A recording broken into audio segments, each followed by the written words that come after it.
Zeynep bir daha Yaralandım Hacı Zeynep, yaralandım Hacı Zeynep. Sabret düşman sevinmesin, hiç bu şeytan övünmesin. Sabret şeytan övünmesin, yaralandım Hacı Zeynep.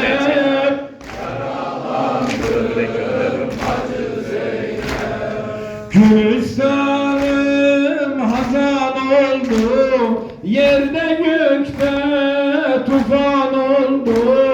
Dağdaş bile talan oldu, yaralandım Hacı Zeynep. Yaralandım Hacı Zeynep.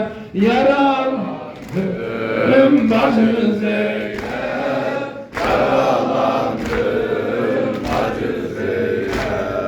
Ya İmam-ı Zaman derdimiz var alacan.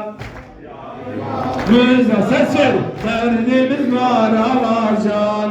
Ya İmam-ı Zaman derdimiz var alacan. Oldu bunlar elem, tavucadır elem. Oldu bunlar elem, tavucadır elem.